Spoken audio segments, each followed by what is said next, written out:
Welcome to Two Bums in a Pod, the podcast that Eric Armstead named because he's such a big fan of Ryan Sakamoto and me, Grant Cohn. This is our first ever podcast, and we're going to talk about the 49ers draft. Ryan basically could be a scout, and I like to think of myself as a scout in training or a scout to be. So we're going to get right into what the Niners should do with the pick that they got from the Colts for DeForest Buckner, the 13th pick. Ryan, what's on your mind with that pick? Well, initially I tweeted out some thoughts on that they should go after Tristan Wirfs, who can basically, he's listed as an offensive tackle, but he's mainly best suited to play inside. I think that would be his best strong suit as a rookie, and then he can branch out, play on an island as he progresses. But the way it turns out, I don't think Tristan Wirfs is going to be there. It was a crapshoot anyways because of his workout warrior numbers that he put up at the NFL Combine. Teams like the Arizona Cardinals, who looks like they're solidifying their offense with DeAndre Hopkins and so forth, and they're really going to need to protect Kyler Murray. So I see Tristan Wirfs actually going to the Arizona Cardinals at number 8 to play tackle or guard. Either or. I mean, they're gonna draft him either way. Because think about it this way, versatility is so huge in the NFL. A lot of scouts covet that.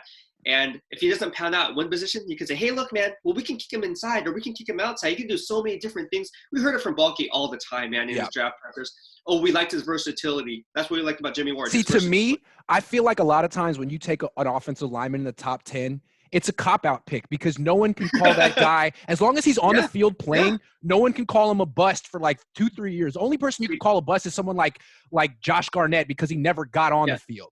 But if it's someone like, anyway, so to me, if there's like a no-brainer offensive lineman, great. But if you're picking at 13, you're probably looking at the fringe of offensive tackles.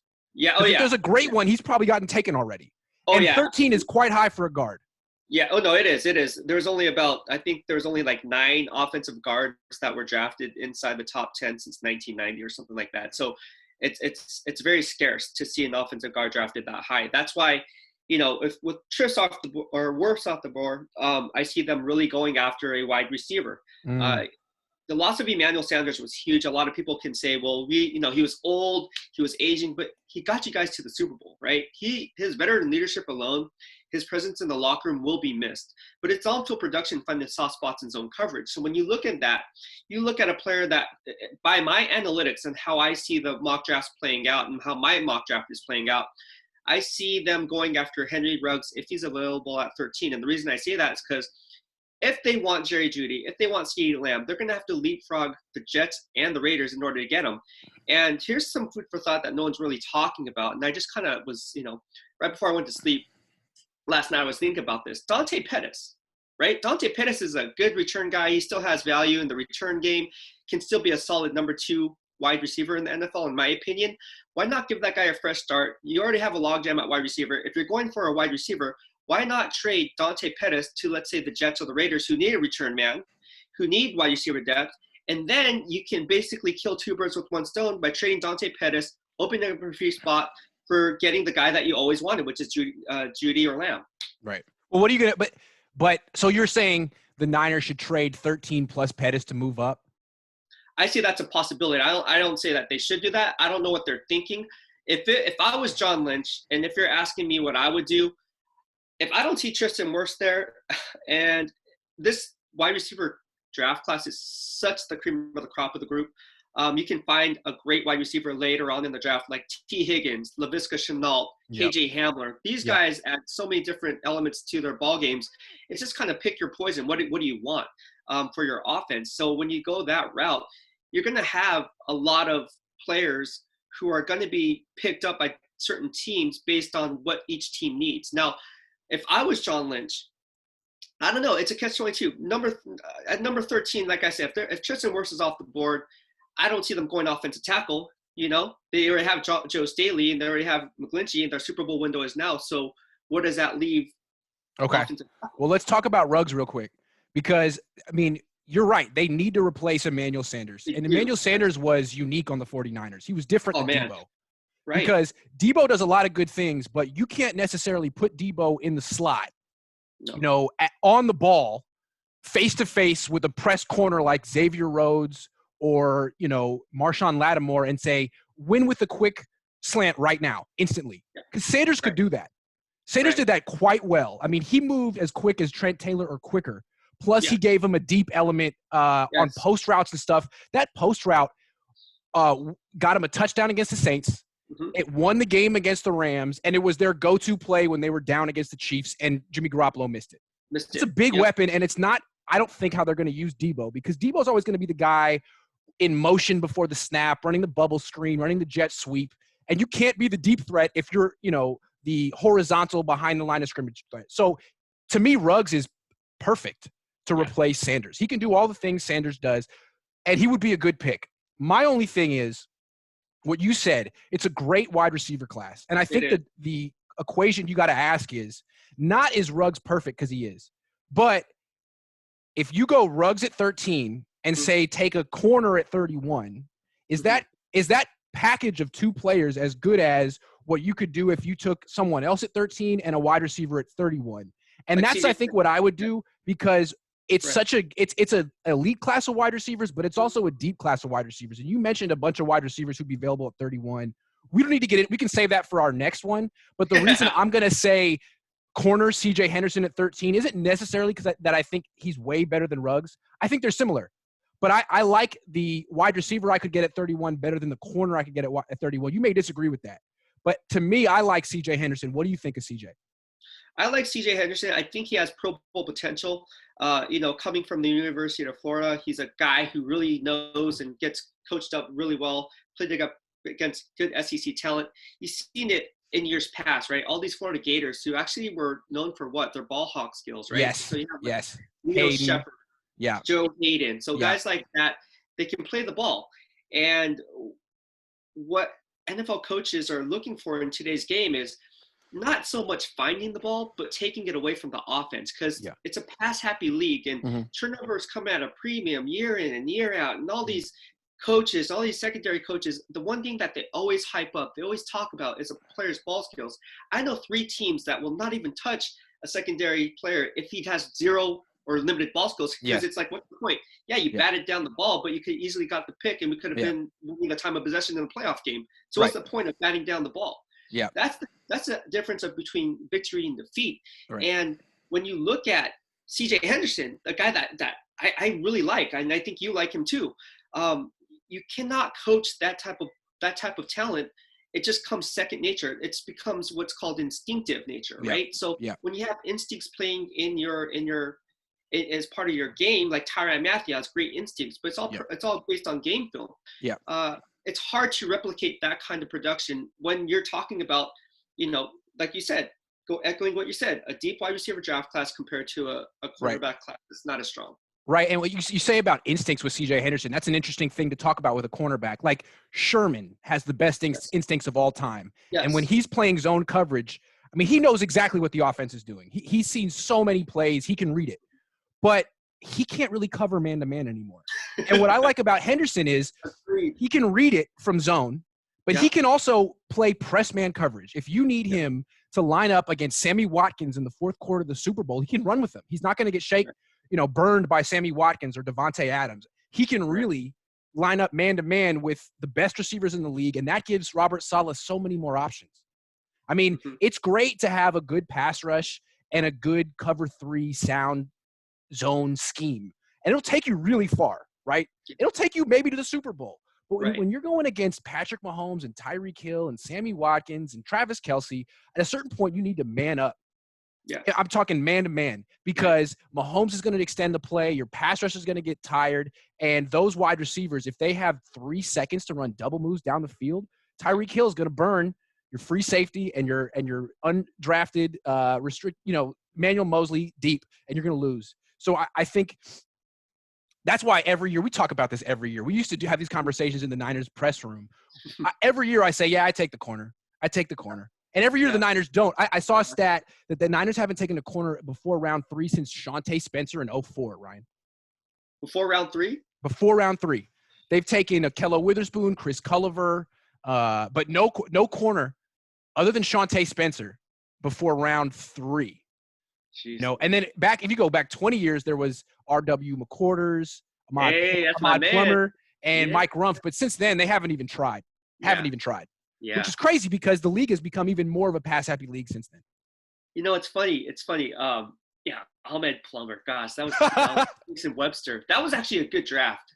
That was actually a good draft. 2000. They had Julian Peterson. They had two first rounders. They had Ahmed Plummer, then Julian Pearson, Ahmed Plummer. Yeah. Jason Webster, John Engelberger. Yeah. Jeff Ulbrich. They had a really good sound draft. Good memory. You know why? Because that's when I really started covering the draft. Was 2000. I used to read the Sporting News, which, by the way, I know this is off topic, bro. I have newspapers from your dad. Like, really? From the San Jose Mercury News. I have it here in my closet. Not the Mercury News. You mean the Chronicle or the Santa Rosa Press Democrat? No, but no, dude. I think maybe you're right. I have an article clipping. Oh, nice. I'm going to show you later. But it's about the 49ers. Okay, it's nice. Really hey, real quick, let's talk about – so you would agree that Henderson would be a solid pick, but you would take Ruggs. I can't really argue with that. Ruggs would be fantastic. You know, the sexy pick would be to take Ruggs. The smarter pick would be to pick C.J. Henderson. Look, I don't expect him to take Henderson. For the reasons I just laid out, the Niners don't take corners early. And say what you want about Kyle Shanahan. He's really grown as a head coach. He's an offensive coordinator at heart, and I fully expect him to go offense with his first pick. I fully expect it. Oh, yeah. And if Ruggs is available, I don't see how he passes on him because he's exactly what he's looking for. I'm sure Shanahan could tell himself, hey, man, Ruggs would have caught that post. Even though Jimmy sailed it in the Super Bowl, Ruggs would have caught it. And I think he probably would. Yeah. The thing about CJ is I think you could trade down 2 spots and still get him. Like, for example, say Ruggs is still available. Mm-hmm. I think the Broncos would love him, and they have the 15th pick. Yeah. Absolutely. You could trade down, probably get more than that 13th pick is even worth, a third, maybe a third plus, and then drop down 2 spots, still get Henderson, and now you get a mid-round pick that you didn't have previously. That's an option. Yeah, it's an option that Trent Baalke, good point that you said. Trent Baalke did it with, speaking of Eric Armstead, when they traded down from 15 to 17 with the San Diego Chargers. Right. Chargers traded up for Gordon. Exactly. They got Eric Armstead, Ronald Blair, and Blake Bell out of that trade. Exactly. That's what you want to do. Because if you take C.J. Henderson at 13, as good as he is, his entire career, he has to be compared to Buckner, straight up. You know what I mean? So even if Henderson's good and Buckner is the defensive player of the year, he's a bust because he's not as good as Buckner. But if you trade down 2 spots and get an extra pick, it's not just Henderson against Buckner. It's Henderson plus your 3rd-round pick, 2 guys against Buckner. And as a general manager, you have a better chance of coming away from that deal looking smart, right? Looking smart, bro. That's smart. Because every time we go in that presser, man, we always tell them, what did you see in this player? What did you see in that player? What did you like? Why did you make this move? They have to have an answer. And when they have so many answers to provide because of the amount of draft picks that they have, it kind of masks everything and it buys that general manager time. Yes. You know what I mean? Because if this player doesn't pan out, well, at least we got this player. Hopefully. Exactly. Right.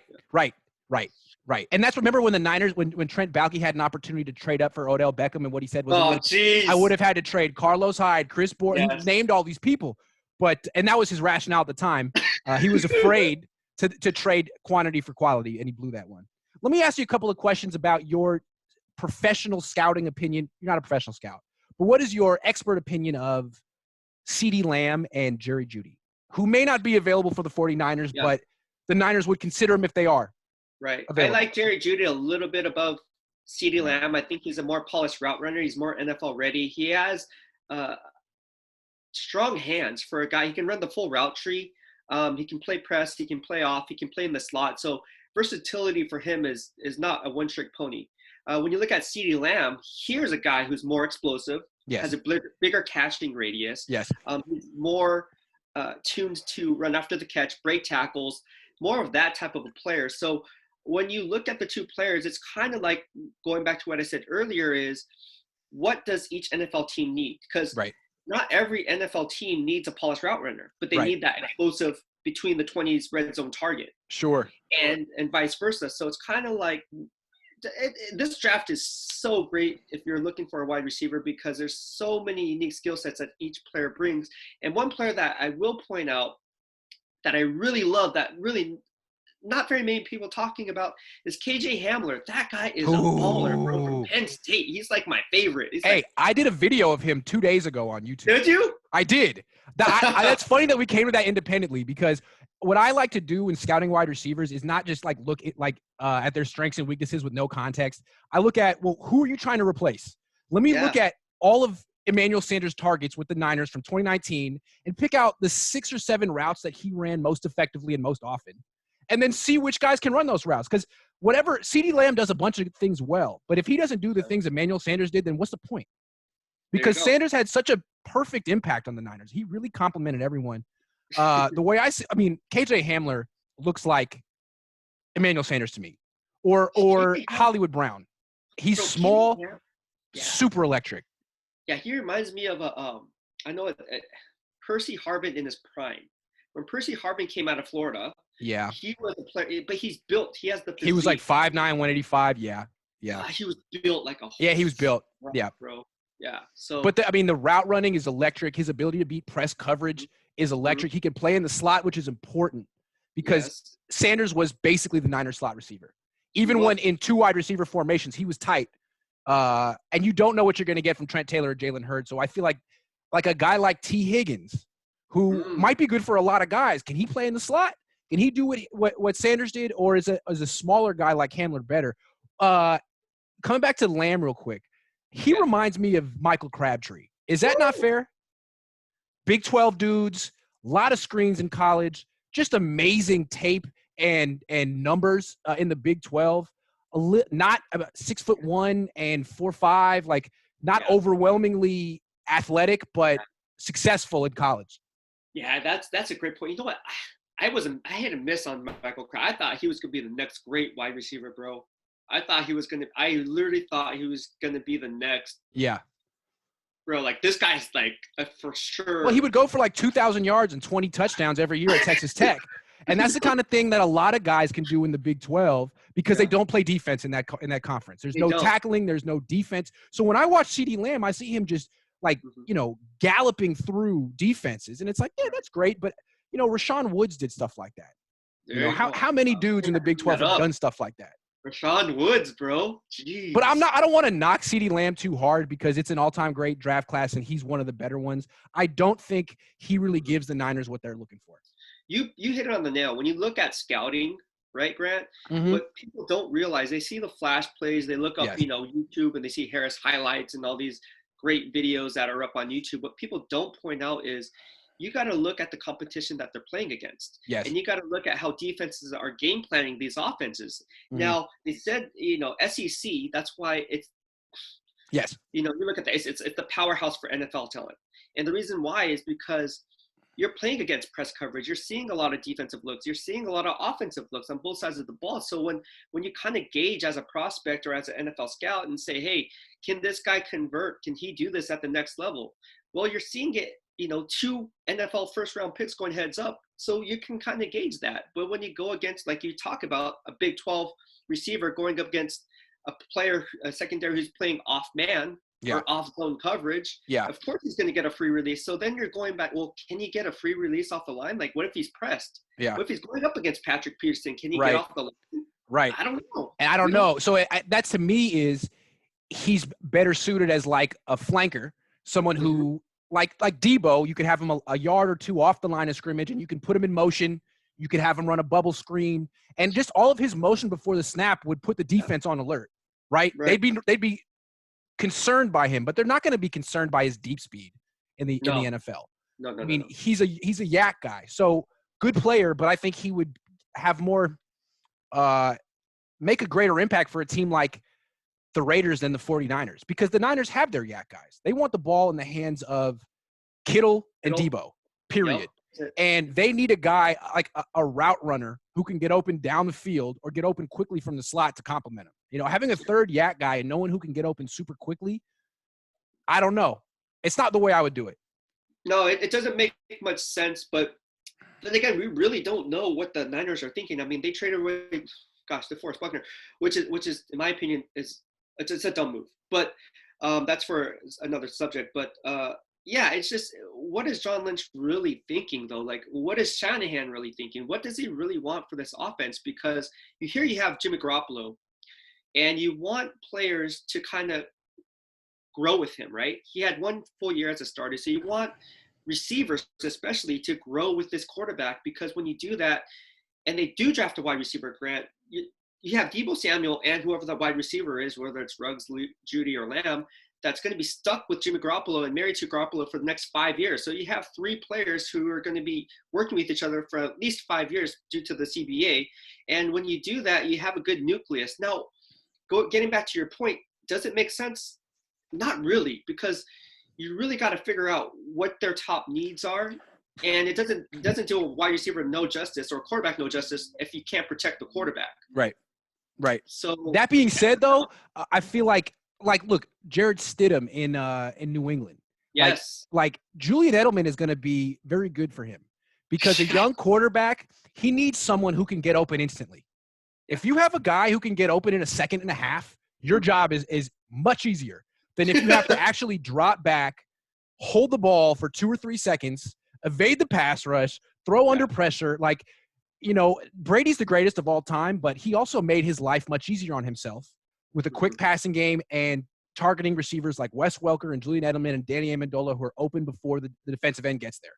right. So if Ruggs can be that guy, I think he can. I think Judy can be that guy. I don't think Lamb is necessarily that dude. I think Hamler could be that good. Let's talk about Judy for a second. Yeah. He's interesting. It's like if the Niners love like Dante Pettis, they're going to love Jerry Jeudy, right? Like, he's probably the crispest route runner to come out since what, Amari? Yeah, that's a good. Yeah, I have him just right up there with Amari Cooper in terms of his route running. You just look at the way he breaks off his stem, the way he sells his routes, the way he doesn't take false steps, the way he anticipates deep throws. The thing that what people don't understand is when you anticipate deep throw, you simultaneously have to fake off the defender in order to hit that route and break it off in a timely manner where you're catching it in stride. Yeah. So when you see him doing these things, it's almost like second nature to him. Whereas if you go back and you look at these wide receivers have all this talent, then people wonder, well, how you did this in college, how can translate in the NFL? Well, that's kind of like things that are second nature and instinctive. Yeah. So that's, I like Jerry Jeudy a lot. That guy's to me, he's the best wide receiver in this draft class. Well, I mean, the way I look at it is everyone's comparing him to Amari Cooper. Amari Cooper was the 4th pick in the draft. Why do people expect Jerry Jeudy to fall to 13? That doesn't make any sense to me. Because Amari Cooper, to me, was the more polished player overall. Like, he had a little bit stronger hands than Jerry Jeudy. He was a little bit more consistent, and he was more pro-ready than Jerry Jeudy, in my opinion. So a lot of scouts viewed him as a can't-miss prospect. When the 49ers were actually who was it? Ronald Curry, right? Wasn't he the wide receiver coach? Oh, man. What year was that? 2015? Yeah. Yeah, yeah. Yes. It was Tom Sula's year. Yep. Okay, good. I remember something. Good call. I caught him talking to Amari Cooper, and one thing that he said was same thing that I saw is like, hey man, this is like the next sure thing. Absolutely. It was obvious. It was obvious, but it's interesting because this wide receiver draft class, Lee Steinberg posted on Twitter that this might be the best draft class in years. Yeah. You saw that, right? Yeah. That's crazy. Yeah. That's crazy to think that, man. And Judy's supposed to be the best one. He is he's a very good route runner. He's not as fast as Ruggs. I mean, I don't know if Judy could play split end. Like, would Judy have caught that post route? Is Judy as fast as Emmanuel Sanders? No, I don't know. No. His play speed and his 40 are two separate things. When you play him, that's a totally different ballgame. Emmanuel Sanders is fast with or without pads. Yes. Judy's more of a slot guy. I think. Yes, I agree. Okay. I agree. I think he'd be terrific in the slot, and I think he'd be terrific as flanker. Yes. But as a split end, I think he'd like a little bit more speed, a little bit more juice, a little bit more size, a little bit more athleticism. Exactly. You want something a little bit bigger, stronger, and a little bit faster. Well, one of them, either fast and electric or big and strong. Like DK, you either want Emmanuel Sanders or DK Metcalf. Yeah. But for a guy who's kind of in between, like him and Pettis, better in the slot, better at flanker. So I still think Shanahan would love Judy. But Yeah, me too. put it this, we only have 5 more minutes. But let's put it this way on the way out. Which wide receiver do you think the Chiefs have ranked higher on their draft board? Ruggs or Judy? Oh, that's Kansas Chiefs. Chiefs? Because they have kind of a unique offense and they look for specific traits. You know, they might prefer a guy like Tyreek Hill over a guy like Michael Thomas because they have Travis Kelce. Yeah. Honestly, because Andy Reid, and Andy Reid's a guy who loves workout warriors, loves speed, so I'm going to say Henry Ruggs. I agree. I think what Reid would say is Judy's extremely polished, but I can use Ruggs' speed and make him more dangerous than Judy. Like on the Chiefs offense, Judy would play Sammy Watkins' role. Yeah. And on the Chiefs offense, like Ruggs would play the Tyreek Hill role or the Mecole Hardman role. And those are the more important players. Yeah. That's how essential speed is. And it's kind of like in the new evolved offensive trends of the NFL, like speed does what 3-point shooting does for offenses in basketball. It just spaces everything out. And if you're trying to get the ball to Kittle and Debo underneath, then it helps to have some speed to create some space. So Ruggs would really fit perfectly. Absolutely. So interesting call. I think he could be there at 13, man. I think he will be there at 13. The question is and that's the way my analytics and the way my mock draft is set up, is I do what I go based on my analytics and what I see actually happening, not who I would want them to pick, but how actually is going to play out. And the way I see my mock playing out, man, it's really looking like Ruggs is going to be there, man. I mean, you can't tell me that Ruggs won't be there at 13, because how many other teams are going to reach for a quarterback? Well, I think teams could reach for wide receivers. I mean, you look at how many teams have young quarterbacks who haven't played so well. Like, look at the Giants. Everyone's expecting the Giants to take an offensive lineman or that linebacker, Isaiah Simmons. Yeah. Those would be great picks. Right. But they have Daniel Jones, who struggled big time as a rookie. And who's his number one receiver? Evan Ingram? I mean, he has some guys. Yeah. But they traded away Odell Beckham Jr., and I could definitely see Gettleman saying, look, it took me a year, but I replaced him. I got Jerry Jeudy. And if not him, the Jets could take a guy to help Sam Darnold. The Jaguars could take a guy to help Gardner Minshew. I mean, there's a lot of teams with young quarterbacks who could use some help. Yeah, I think that, great point. The reason why I say, going back with the Jags, Trent Baalke is now the VP of, what is he, the VP of player personnel? Good point. There's no way they're taking a wide receiver top 10. Not going to happen. Although Baalke pulled the trigger on CeeDee Lamb. Pardon me. Baalke pulled the trigger on Michael Crabtree. And CeeDee Lamb is Michael Crabtree 2.0, so I would not be surprised if the Jaguars took that slow, small – just kidding. If they took CeeDee Lamb at number 9, I wouldn't be surprised. I wouldn't be surprised either. I just feel, he loves those Gamecocks. He loves SEC guys. He likes Javon Law. They got rid of so many players. Marcel Darius. He liked South Carolina when Spurrier was there because he worked under Spurrier in Washington. I know. That was like one of his contacts. Anyway, I think this was a terrific – I hope this was a terrific debut podcast. I hope people like it. We're at the 30-minute mark, and Zoom's going to cut us off soon. All right, buddy. But this was good. And let's do it again next week. Yeah. Same time, same place? Same time, same place. And we'll talk about pick 31. All right, buddy. Take it easy. I'll talk to you soon, my man. Take care.